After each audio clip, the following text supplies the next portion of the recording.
donne les petits fichiers, comme ça j'oublierai pas de vous les donner. Voilà, parfait. Merci beaucoup. C'est moi. Et voilà. L'écosystème est un projet relativement simple. C'est un système de covoiturage de proximité.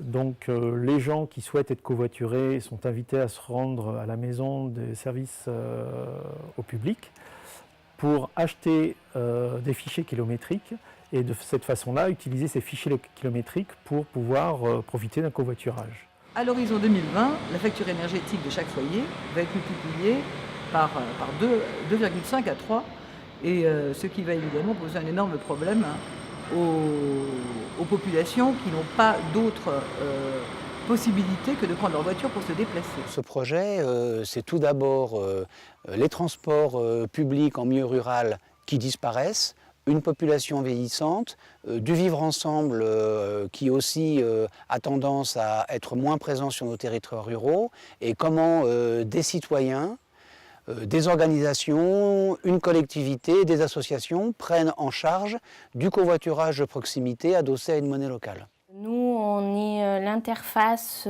entre les covoitureurs et les covoiturés.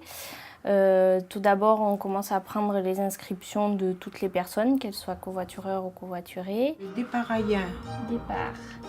Ayen, 15h, 15h15. J'ai besoin d'aller à Brive, mardi matin, de telle heure à telle heure. Et le bureau se charge de faire passer l'annonce. Et si quelqu'un est disponible à ce moment-là, il répond.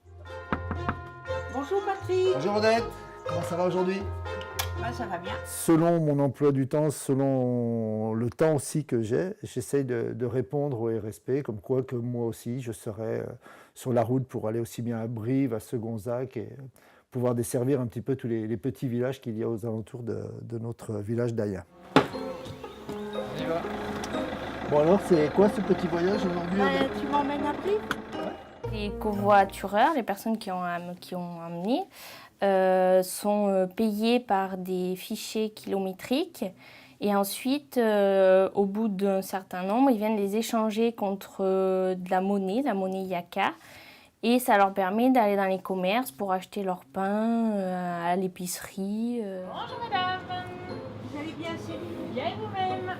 Mais c'est aussi la collaboration de plusieurs partenaires qui n'avaient pas forcément l'habitude de travailler ensemble.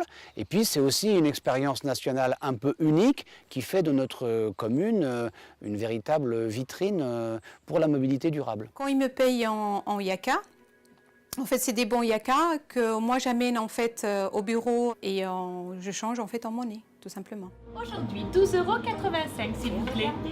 Impeccable, les bons Yaka. Allez, vous m'en donnez combien? 2, 4 et 6 € en bon Yaka. Alors, donc il reste 6,85 € s'il vous plaît. Économiquement, c'est intéressant. Ça fait fonctionner l'économie du village, déjà une première chose. Ça maintient aussi dans notre village les personnes âgées et en difficulté justement de locomotion. Ce système de covoiturage a tout d'abord fait l'objet de plusieurs réunions qui ont eu lieu lors de l'hiver 2014. Au mois d'avril et au mois de mai, le covoiturage de proximité a vraiment été lancé. Aujourd'hui, on peut dire, après plus d'un an de mise en situation sur le territoire, plus de 50 covoitureurs sont aujourd'hui inscrits sur la base de covoiturage. D'autres collectivités limitrophes ou du Limousin s'intéressent à ce projet. On peut dire que c'est une vraie réussite pour notre territoire.